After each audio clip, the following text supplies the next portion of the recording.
Everyone, एक बार फिर से आपका स्वागत है शेयर मार्केट की एक और न्यू वीडियो में, जहां पे आज हम बात करने वाले हैं क्या शेयर मार्केट एक गैम्बलिंग है या नहीं है। तो मैं आपको ये बिल्कुल अच्छे से समझाने वाला हूं। बड़े सारे लोग कहते हैं शेयर मार्केट जो है वो गैम्बलिंग होती है, और बड़े सारे लोग ऐसे भी हैं जो कि इससे बहुत अच्छा खासा पैसा कमाते हैं और उनको पता है कि इसमें काम कैसे किया जाता है, कैसे वर्क करती है शेयर मार्केट। तो बिना ज़्यादा टाइम वेस्ट किए चलते हैं अपनी वीडियो पे और समझते हैं क्या शेयर मार्केट गैम्बलिंग है, और है तो क्यों है, और अगर नहीं है तो क्यों है।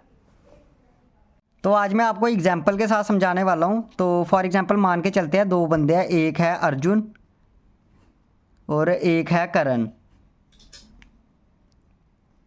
अब ये क्या करते हैं, इन दोनों के पास ये है ऑप्शन बायर, ठीक है, ये है ऑप्शन बायर, और इन दोनों के पास कैपिटल है 10,000 का। और ये क्या करते हैं, दोनों ट्रेड करते हैं। जो अर्जुन है वो 2 से 3 ट्रेड में अपना 2 से 2,500 रुपया बना लेता है, 2K से 2.5K बना लेता है। और तो जो करण है वो 4 से 5,000 रुपया बनाता है, कितने ट्रेड में, 7 से 8 ट्रेड में। अब मेरा क्वेश्चन ये है आपसे कि दोनों में से आपको क्या लगता है कि कौन गैम्बलिंग खेल रहा है और कौन एनालिसिस करके ट्रेड कर रहा है। तो बड़े सारे लोग बोलेंगे जो अर्जुन है वो हो सकता है तुक्का लगा रहा हो, क्योंकि उसने 2 से 3 ही ट्रेड किए हैं, और अगर उसको लगता था वो और पैसा बना सकता तो उसने और क्यों नहीं बनाया। और बड़े सारे लोग बोलेंगे यार करण इसमें समझदार था, करण ने 5,000 रुपया बनाया 7 से 8 ट्रेड करके। तो बड़े सारे लोग बोलेंगे कि ये गैम्बलिंग खेल रहा है, और बड़े सारे लोग बोलेंगे कि ये गैम्बलिंग खेल रहा है। तो आपको क्या लगता है कि इन दोनों में से कौन गैम्बलिंग खेल रहा है, आपने कमेंट में बता देना है ज़रूर। मैं आपको बता देता हूँ। देखो गैम्बलिंग क्या होती है, देखो जो 2 से 3 ट्रेड करके 2 से 2,500 रुपया बना रहा है 10,000 रुपये से, वो बहुत ज़्यादा है। मतलब वो एक अच्छा वो है, एक्सपीरियंस ट्रेडर है। और ये जो करण है इसने 7 से 8 ट्रेड किया है, मतलब ये लगभग पूरा दिन बैठा हुआ है। देखो अब जो इतने ज़्यादा ट्रेड कर रहा है उसे ट्रेडर तो नहीं बोलेंगे, उसे गैम्बलर बोलेंगे। तो इस केस में जो करण है, करण को हम गैम्बलर बोलेंगे कि करण जो है इतने ज़्यादा ट्रेड ले रहा है और ये गैम्बलिंग खेल रहा है। तो इस केस में जो अर्जुन है, अर्जुन जो है एक एक्सपीरियंस है, वो एनालाइज कर रहा है मार्केट को, और उसको पता है कि जितना उसने सोचा था उसने उतना प्रॉफिट बना लिया हुआ है, तो अब उसको उसकी नीड नहीं है और प्रॉफिट की। तो अर्जुन जो है इस केस में एक्सपीरियंस प्लेयर है और अर्जुन ने अच्छा खासा ट्रेड किया है। तो अब मैं आपको एक और एग्जांपल के साथ समझाता हूँ। तो अब मेरा दूसरा एग्जांपल ये आता है, बड़े सारे लोग हैं वो बोलते हैं यार ये गैम्बलिंग है। अब देखो गैम्बलिंग में क्या होता है मैं बताता हूँ। फॉर एग्जांपल मान के चलो 2 टीम का मैच चल रहा है, ए और बी। अब मैं आपको बोलूँगा कि यार इन दोनों में से कौन सी जीतेगी। बड़े सारे लोग होंगे जो बोलेंगे कि यार ए वाली जीत जाएगी, और बड़े सारे लोग होंगे जो कि बोलेंगे कि बी वाली जीत जाएगी। इसमें वो क्या कर रहा है, इसमें वो प्रेडिक्शन कर रहा है। जो चीज़ प्रेडिक्शन होती है उस चीज़ को हम गैम्बलिंग बोलते हैं कि कुछ भी हो सकता है। और शेयर मार्केट में क्या होता है, शेयर मार्केट में क्या होता है, प्रॉपर एनालिसिस होती है, सेटअप बनाते हैं, स्ट्रेटजी बनाते हैं। इसमें ये सब चीज़ें होती है। इस चीज़ को जो ट्रेडर है वो चीज़ देखता है कि मार्केट में क्या चल रहा है, मार्केट में किस तरह मूव आने वाला है, वो इसके बेसिस पे अपना ट्रेड लेता है। मोस्ट ऑफ द टाइम जो उसका ट्रेड है वो एकदम सही होता है, एक्यूरेट होता है। और मोस्ट ऑफ कभी कभार जो है एक आध बार उसका ट्रेड हो सकता है कि गलत भी हो जाए। तो इन दोनों में फ़र्क क्या था मैं आपको बता देता हूँ। गैम्बलिंग में और इसमें ट्रेडिंग में एक चीज़ कॉमन है क्या, कि दोनों में हम जो भी होना होता है उससे पहले हम एनालाइज करते हैं, प्रिडिक्ट करते हैं। पर गैम्बलिंग में क्या है, गैम्बलिंग में हमें पता नहीं लगता कि कौन सा जो है ए या टीम जीतेगी या बी जीतेगी।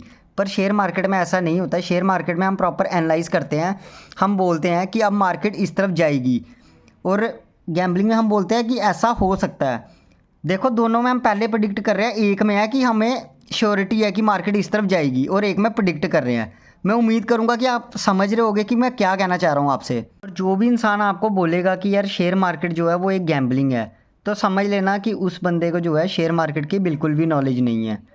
और जो आपको ये बोलेगा कि भाई मैं दिन में 10 से 12 ट्रेड करता हूँ या 8 से 9 ट्रेड करता हूँ, तो सोच लेना वो भी गैम्बलिंग ही खेल रहा है। वो कोई ट्रेडर नहीं है, वो एक गैम्बलर है।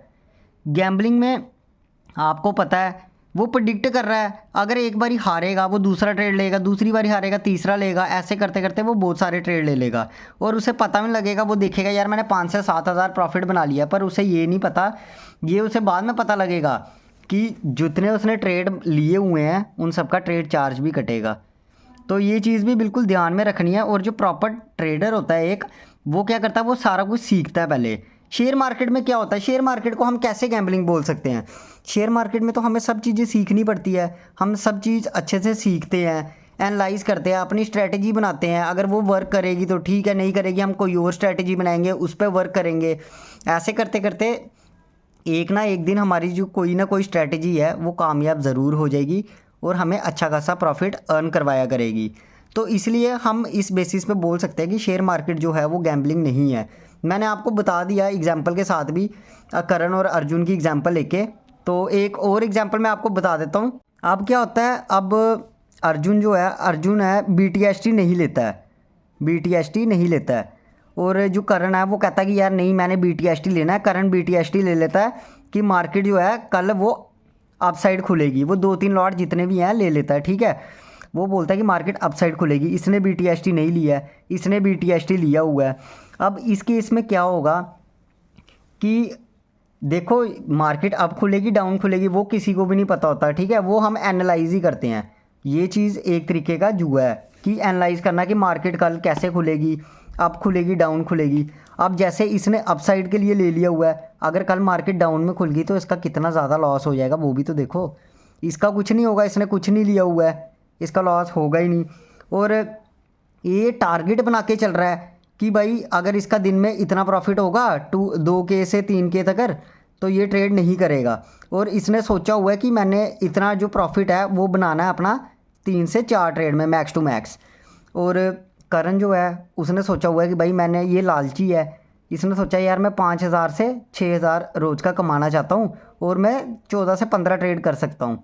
तो भाई इस केस में जो अर्जुन है वो सही कर रहा है, वो एनालाइज करके अच्छे से खेल रहा है, पर करण जो है वो इतने ज़्यादा ट्रेड ले रहा है, तो इस चीज़ को हम गैम्बलिंग ही बोलेंगे। देखो जो भी एक प्रोफेशनल ट्रेडर होता है ना, वो कभी भी ज़्यादा ट्रेड नहीं लेता है, और आपने भी नहीं लेने हैं ज़्यादा ट्रेड। आपको क्या करना है, बस जो आपको लगेगा, जिस साइड आपको लगेगा कि मार्केट जाने वाली है, हमेशा जो परफेक्ट ट्रेडर होगा, एक्सपीरियंस ट्रेडर होगा, वो ब्रेक डाउन ये ब्रेकआउट में ट्रेड लेगा, अदरवाइज़ वो ट्रेड नहीं करेगा। और जो ये करण है, अब मैं आपको एक और एग्जांपल देता हूँ बहुत अच्छी सी, मेरे को एक और एग्जांपल आई है। तो अब की बार क्या होता है, अर्जुन बोलता है कि अगर ब्रेकआउट ये ब्रेक डाउन आएगा मैं तो ही ट्रेड करूँगा, पर करण का ऐसा मानना नहीं है। करण बोलता है कि अगर मार्केट साइडवेज भी होगी तो मैं फिर भी ट्रेड लूँगा। तो इस केस में आपको क्या लगता है कौन समझदार है? बहुत सारे लोग बोलेंगे यार करण तो कब से ज़्यादा प्रॉफिट बना रहा है, करण ज़्यादा समझदार है, पर ऐसा नहीं है मेरे भाई। साइडवेज मार्केट में जो प्रीमियम है वो स्पॉइल हो जाता है, गल जाते हैं प्रीमियम। तो इस केस में जो अर्जुन है ना वो ज़्यादा पैसा कमाएगा। क्यों? क्योंकि भाई वो ब्रेकआउट और ब्रेकडाउन देख रहा है। अगर ब्रेकआउट आएगा उसको फिर भी प्रॉफिट होगा ही होगा, और ब्रेकडाउन आएगा फिर भी 10 में से 9 बारी वो प्रॉफिट कर ही जाएगा। पर करण जो है, जो साइडवेज मार्केट में पैसा लगाने का सोच रहा है, करण बिल्कुल गलत सोच रहा है। क्यों? क्योंकि साइडवेज मार्केट में अगर करण, चलो मान के चलते हैं, एक लॉट से भी अगर ट्रेड करता है, तो एक लॉट से भी ट्रेड करेगा, उसका जब प्रीमियम ही स्पॉइल हो जाएगा तो करण का जो पैसा है वो गिर के ज़ीरो हो जाएगा, करण को अच्छा खासा लॉस हो जाएगा। तो अपना लॉस को कवर करने के लिए करण क्या करेगा, ज़्यादा से ज़्यादा ट्रेड लेगा, जिससे क्या होगा, वो देखेगा यार मैंने अपना लॉस तो कवर कर लिया पर मैंने ट्रेड बड़े ज़्यादा मार लिए।